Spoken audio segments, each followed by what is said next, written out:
Sarah Chen stared at her phone screen, her coffee growing cold in her hand. The voicemail had arrived at 2:47 a.m. while she slept. She'd found it when she woke up, nestled between a spam call and a reminder from her dentist. What made her blood run cold wasn't the unknown number, it was the voice, her own voice, panicked, desperate, crying. "Sarah, it's me, it's you. I know this sounds insane, but you have to listen. Today is Monday, March 18th, right? For you, I mean. For me, it's Thursday, March 21st. And Sarah," the voice broke into a sob, "someone is going to die, someone close to you, and I think it might be my fault, our fault. You have to stop it, you have to—" The message cut off abruptly. Sarah played it again and again. The voice was identical. Same slight rasp she got when anxious. Same way she pronounced her R's. Even the breathing pattern matched. She checked the date on her phone. Monday, March 18th. Just like the voice had said. This had to be a prank. Some kind of AI deepfake. Her younger brother was into tech stuff. Maybe he'd found some app. But as she listened a fourth time, a detail caught her attention. In the background of the message, she could hear something, a siren, and then, very faintly, a voice on what sounded like a PA system. "Attention! Visiting hours end at 8 p.m. A hospital." Her hands started shaking. Sarah worked as a data analyst. She loved spreadsheets, facts, things that made sense. This made no sense. Time-traveling voicemails weren't real. They couldn't be real. But what if? She grabbed her laptop and started making a list. Everyone close to her, Mum, Dad, her brother James, her best friend Angela, her boyfriend Marcus, her boss Richard. 7 people. One of them, according to her future self, would die in the next 3 days. Unless she stopped it. But how do you prevent a death when you don't know who, when, or how? Sarah did what she always did when overwhelmed. She made a plan. She would call each person, check on them, maybe suggest they stay home, be careful, casual, normal. She started with her mother. "Honey, I'm fine," her mother laughed over the phone. "Why are you asking if I'm planning to go anywhere today?" "No reason, just checking in." "Well, I'm teaching my pottery class at 4, but other than that, just puttering around the house. Are you feeling okay? You sound stressed." Sarah forced cheerfulness into her voice. "I'm great, Mom. Love you." One by one, she called them all. Everyone was fine, normal Monday plans, nothing alarming. Except Marcus didn't answer.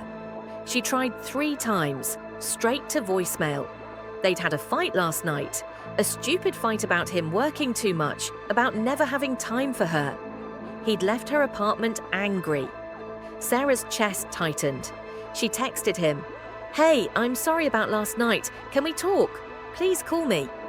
The day crawled by. She couldn't focus on work.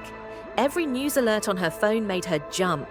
Every siren outside her office window sent her heart racing. By 3 p.m., Marcus still hadn't responded. At 3:47 p.m., her phone rang. Unknown number. She answered, hands trembling. "Sarah Chen," a woman's voice, professional. "Yes? This is County General Hospital. You're listed as an emergency contact for Marcus Williams. I'm calling to inform you that Mr. Williams was brought in this afternoon following a car accident." The room tilted. Is he... He's in surgery. Critical but stable. You should come down." The hospital waiting room smelled like antiseptic and fear. Sarah sat in an orange plastic chair, her mind spinning. Marcus! It was going to be Marcus, but he wasn't dead. Not yet. The voicemail said someone would die, but Marcus was in surgery. He could make it. This could still be wrong. Hours passed. A doctor finally emerged, exhausted but smiling. "Ms. Chen, Mr. Williams came through surgery. He's going to be okay. Lucky guy. The seatbelt saved his life." Relief flooded through her so intensely she started crying. It wasn't Marcus. He was safe, but that meant someone else. She stayed with Marcus until visiting hours ended. At 7:45 p.m., a nurse gently reminded her, "Visiting hours end at 8 p.m. Sarah froze. Those words, that exact phrase. She'd heard it in the voicemail, this hospital.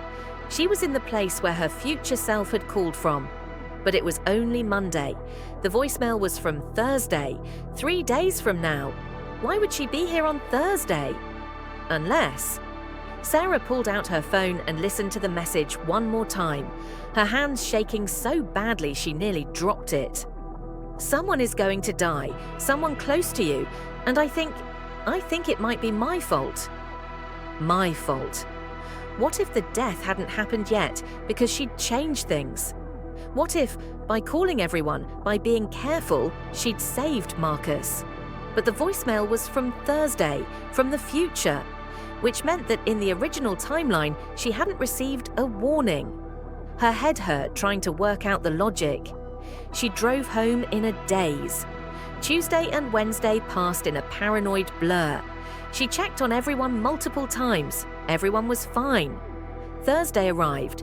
Sarah woke up at 6 a.m., exhausted. She'd barely slept, waiting for catastrophe. By noon, nothing had happened. By 2 p.m., she started to believe maybe, somehow, she'd prevented it. Changed fate. Saved whoever was supposed to die. At 2:34 p.m., her brother James called. "Sarah, are you sitting down?" Her blood went cold. "What happened?" "It's Angela. There was an accident at her apartment. Carbon monoxide leak. The landlord found her this morning.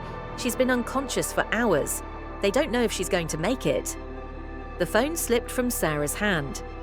Angela, her best friend since college, the person who knew her better than anyone. She drove to County General in a trance, the same hospital where she'd been with Marcus just 3 days ago. Angela was in the ICU. Her mother was there, crying. Sarah sat with her, numb. At 8:30 p.m., the doctor came out. His face said everything. Angela was gone. Sarah walked to the bathroom, locked herself in a stall, and sobbed. And then, through her tears, a horrible realization crystallized. She pulled out her phone, looked at the date, Thursday, March 21st, looked at the time, 8:47 p.m. She'd received the voicemail on Monday at 2:47 a.m., which meant in about 6 hours she would make the call. She would call her past self and leave the message, warning her about a death she couldn't prevent. She thought about Angela, about how she'd been so focused on everyone else, Mom, Dad, James, Marcus, that she'd barely checked on Angela. One text on Monday. Angela had said she was fine, staying in, had a cold. A cold. So she'd stayed home. Stayed in her apartment with the faulty heater she'd complained about last month. And Sarah had been so worried about everyone else that she hadn't thought to check. "It might be my fault," her future self had said. It was. At 2:30 a.m., Sarah stood outside the hospital, her phone in her hand. She'd tried calling her own number a dozen times over the